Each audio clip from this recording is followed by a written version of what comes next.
एक ऐसे इंसान जिन्होंने हमेशा खुद से पहले अपने देश और यहाँ के लोगों के बारे में सोचा, जिनके लिए पैसों से ज्यादा इम्पोर्टेंट वैल्यूज और कमिटमेंट रहे हैं और जिनकी पूरी जिंदगी ड्रीम्स, चैलेंजेस और सक्सेस से भरी रही है।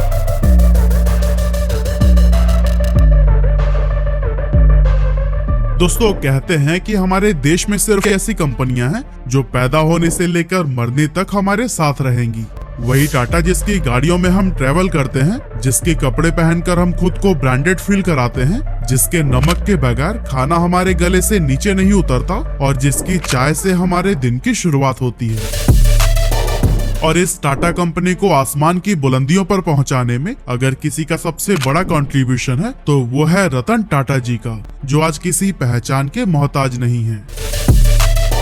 वो सिर्फ एक सक्सेसफुल बिजनेसमैन ही नहीं बल्कि एक अद्भुत लीडर, सबसे बड़े दानवीर और लाखों लोगों के लिए उम्मीद की किरण भी हैं। आज भी वो भारतीय युवाओं के लिए रोल मॉडल बने हुए हैं।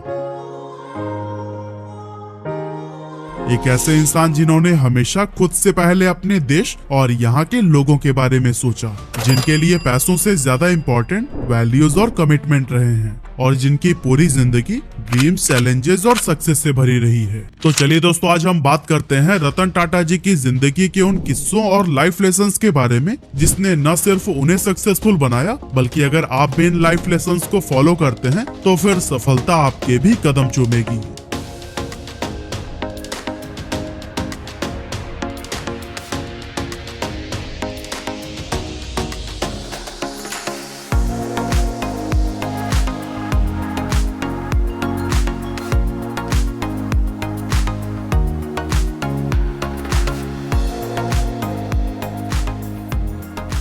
Lesson number 1, accept the challenges. दोस्तों, कहते हैं कि जीवन में उतार चढ़ाव हमें चलते रहने के लिए बहुत जरूरी है, क्योंकि ईसीजी में एक सीधी लाइन का मतलब होता है कि हम जिंदा ही नहीं हैं।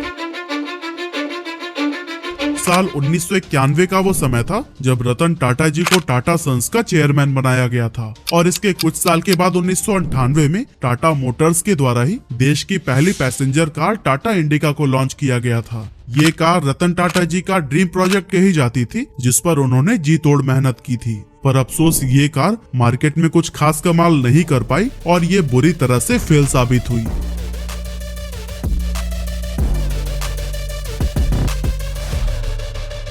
जिसकी वजह से टाटा मोटर्स को काफी लॉस उठाना पड़ा था।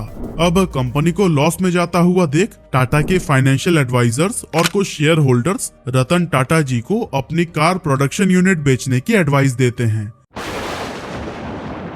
अब रतन टाटा जी को मजबूरन ये फैसला मानना पड़ता है और वो इस डील को लेकर उस टाइम की सबसे बड़ी कार कंपनी फोर्ड के पास पहुंचते हैं।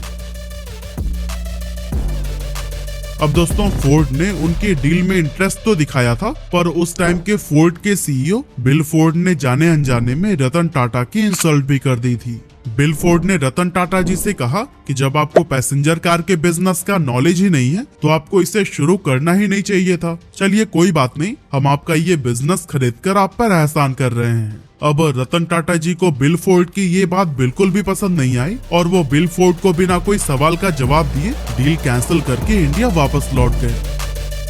अब दोस्तों, अगर कोई और होता तो शायद बिल फोर्ड से बहस में उलझकर अपने आप को सही प्रूव करने की ट्राई करता, पर रतन टाटा जी ने बिल फोर्ड द्वारा की गई इंसल्ट को मोटिवेशन के रूप में यूज किया और टाटा इंडिका की कमियों को दूर करने में लग गए। कुछ समय के बाद ही उन्होंने मार्केट में इंडिका के न्यू वर्जन को लॉन्च किया, जिसका नाम था इंडिका V2।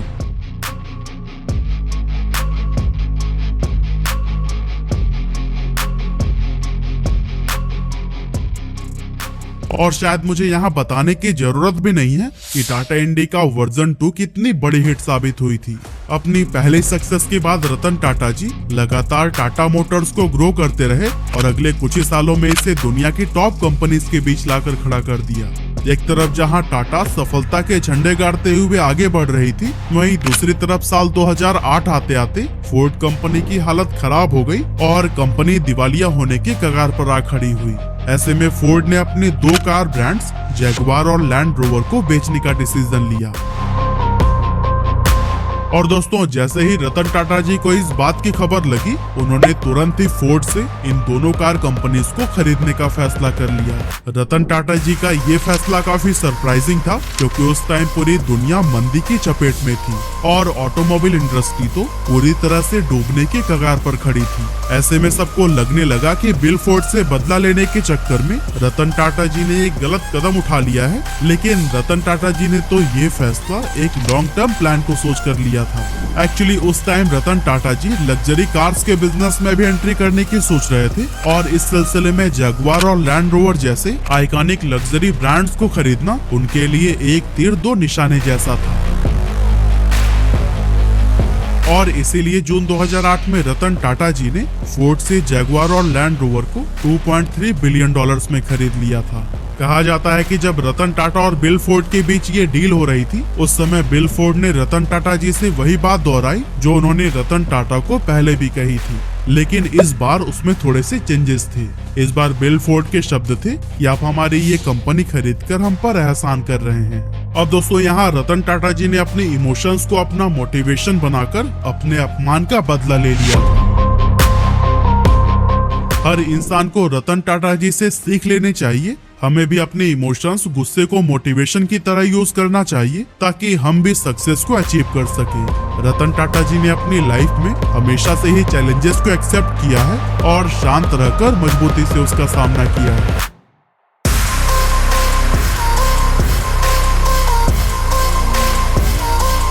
क्योंकि किसी महान शख्स ने ही कहा है कि your success is the best revenge.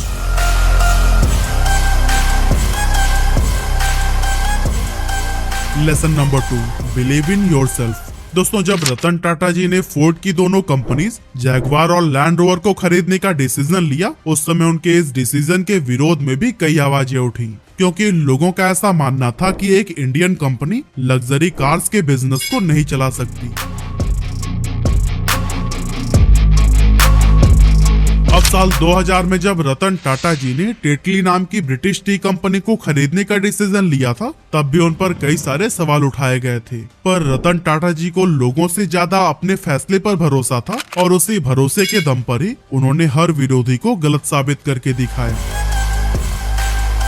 जरा सोचिए, अगर रतन टाटा जी उस समय लोगों की बात मान लेते और इन दोनों बिजनेसेस में अपना हाथ नहीं डालते, तो क्या टाटा आज उस मुकाम पर होती जहां हम उसे आज खड़ा देखते हैं? टाटा के पास आने के बाद जगुआर और लैंड रोवर की सेल्स काफी पॉजिटिव डायरेक्शन में आ गई है और ये दोनों कंपनीज टाटा मोटर्स के लिए काफी प्रॉफिटेबल भी हुई है।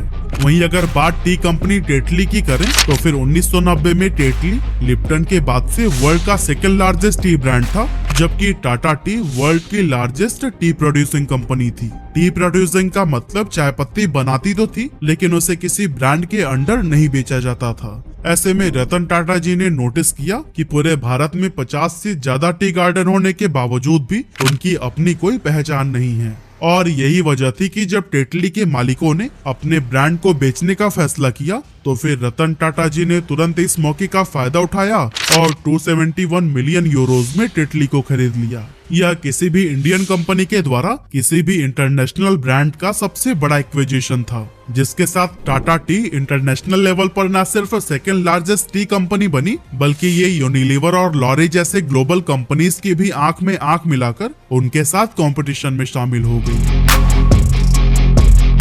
दोस्तों रतन टाटा जी का एक बहुत फेमस स्टेटमेंट है कि I don't believe in taking right decisions, I take decisions and make them right. यानी कि मैं सही फैसले लेने में विश्वास नहीं रखता, मैं फैसले लेता हूं और फिर उन्हें सही बनाता हूं। अपने फैसले पर अडिग रहना और उसे सही साबित करने के लिए मेहनत के इंतहा से गुजर जाना ही रतन टाटा जी की सक्सेस का सीक्रेट रहा है।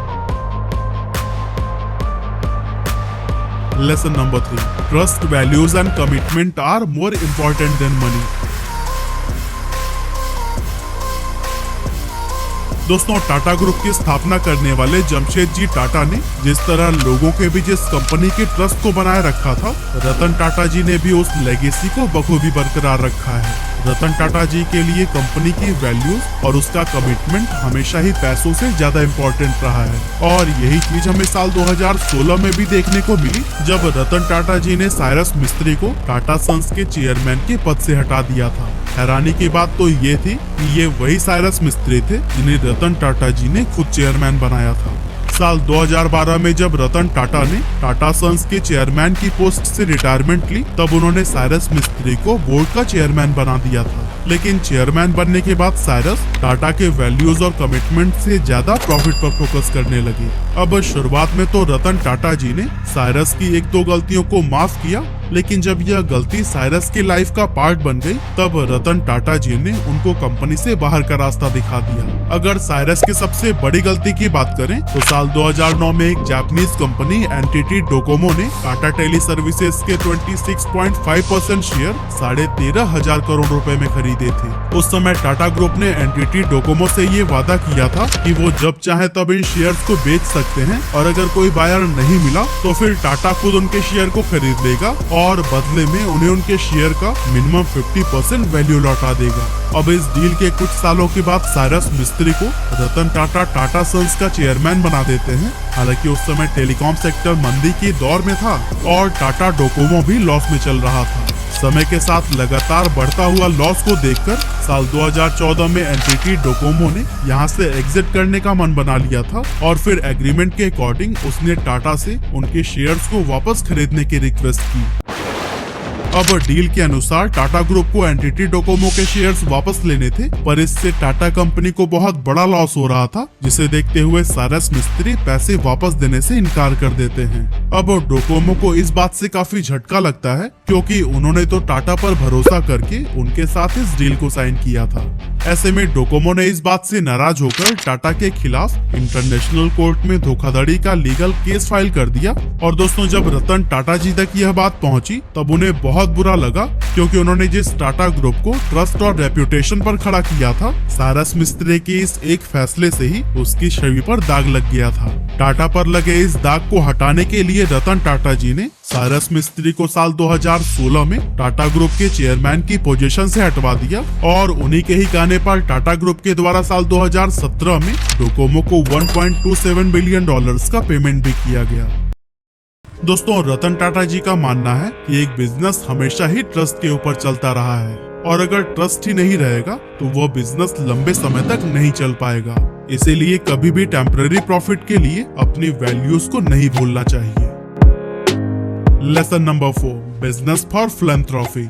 दोस्तों, आज टाटा ग्रुप के पास लग्जरी कार बनाने वाली लैंड रोवर और जैगुआर है। वह एयर इंडिया की मालिक है। देश की टॉप टेक कंपनीज में अपनी जगह बनाने वाली टीसीएस भी टाटा ग्रुप की ही है।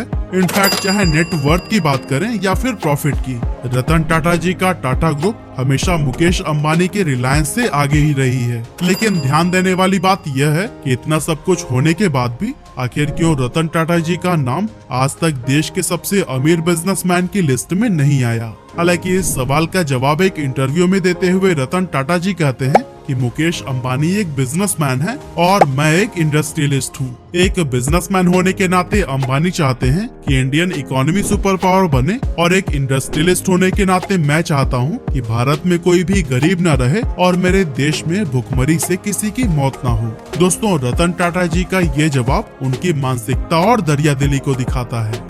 आज टाटा ग्रुप का major share holders Tata sons है, यानी कि टाटा कंपनी जितने भी पैसे कमाती है वो टाटा सन्स के पास ही जाता है, और इस टाटा सन्स का भी 66% हिस्सा टाटा फैमिली होल्ड करती है। इस तरह से अगर देखा जाए तो रतन टाटा जी के पास बहुत पैसे होने चाहिए, लेकिन ऐसा है नहीं, क्योंकि टाटा सन्स के पास जितना भी पैसा आता है उसका 84% चैरिटी में चला जाता है। इनफैक्ट आज रतन टाटा जी की नेटवर्थ सिर्फ और सिर्फ 3800 करोड़ रुपए है, जो कि अंबानी और अडानी के कंपैरिजन में कुछ भी नहीं है।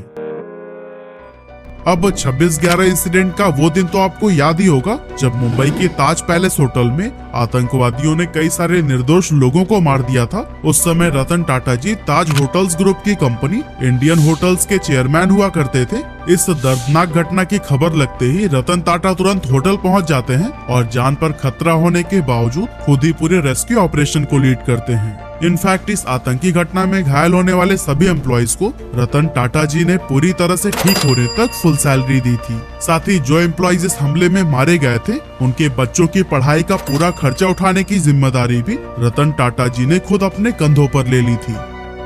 साल 2017 में उन्होंने कैंसर पेशेंट्स के लिए 1000 करोड़ रुपए का दान किया था। और कोविड के टाइम भी जब पूरा देश फाइनेंशियल क्राइसिस से गुजर रहा था, तब भी रतन टाटा जी ने लोगों की मदद करने के लिए पीएम केयर फंड में 1500 करोड़ रुपए डोनेट किए थे।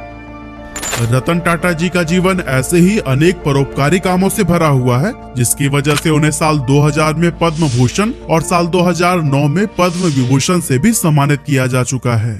तो रतन टाटा जी के इस दरियादिली को लेकर अपना ओपिनियन क्या रखते हैं, हमें कमेंट करके जरूर बताइएगा।